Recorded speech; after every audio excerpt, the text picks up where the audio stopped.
প্রথমেই আসি আমরা আমাদের আলোচনার বিষয় হলো সওম। শব্দটা হচ্ছে সওম, তাই না? আমাদের বাংলা ভাষা বলে রোজা, তাই না?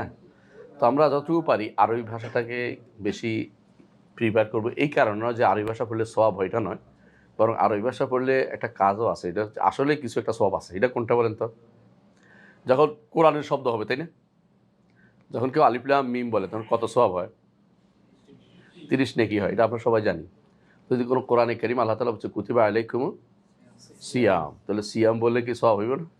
যদি এখানে নিয়ত করি, নিয়তের উপর নির্ভরশীল, এমনি পড়লে তো হবে না যে আমি কোরআন শব্দের আগে পড়তেছি, তাহলে ১ হবে ১০ নেকি হবে, কোনো সন্দেহ নেই, কারণ এটা রাসূলুল্লাহ সাল্লাল্লাহু আলাইহি হাদিস, রাসূলুল্লাহ সাল্লাল্লাহু আলাইহি হাদিস। তাহলে আমরা যদি কোনো একটুকু না বলতে পারি, রাসূলের শব্দ সাওম, সওম আসছে, সওম বলতে পারি, তো আমরা যদি কোনো স্বরের যত কাছাকাছি থাকতে পারি, আমাদের বেশিরভাগ সমস্যা হচ্ছে যত বেশি আমরা শরীয়তের শব্দ থেকে দূরে সরে যাই, তত বেশি আমাদের মধ্যে ফিতনা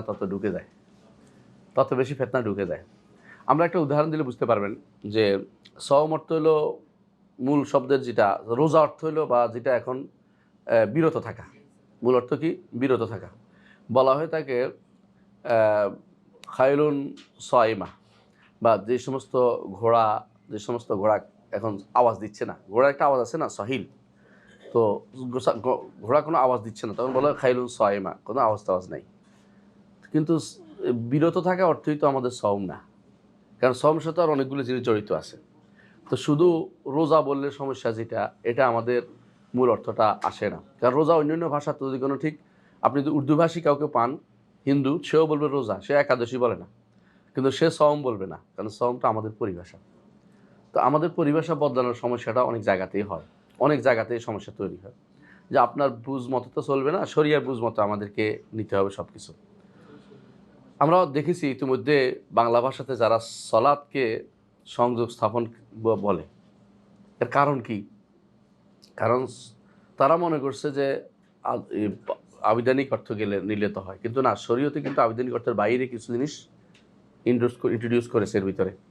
তো আমাদেরকে সওম শব্দের অর্থ আগে জানতে হবে। সওম শব্দের আসল অর্থ কি আসল? হ্যাঁ, ইমসাক, কোনো সন্দেহ নেই, মানে বিরত থাকা।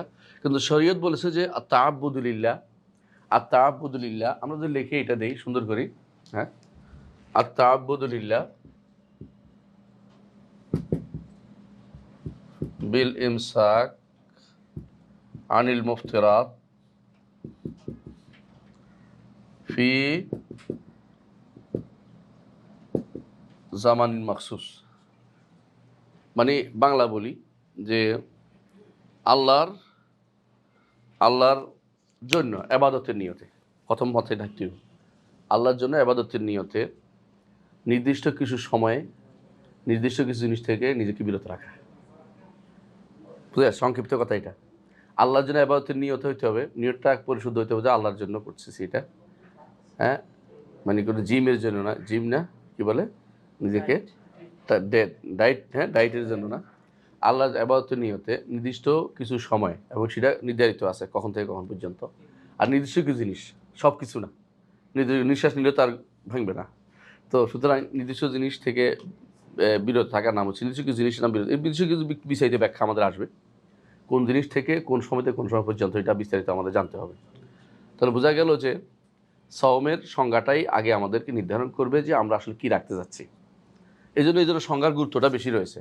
অনেক সময় আমরা সংজ্ঞার গুরুত্ব দেই না, সংজ্ঞার গুরুত্ব আছে। সংজ্ঞা নির্ধারণ করে দিবে আমি আসলে কি চাচ্ছি, আমরা কি চাই, সংজ্ঞা একটা নির্ধারণ করে দিবে, সংজ্ঞার দরকার আছে।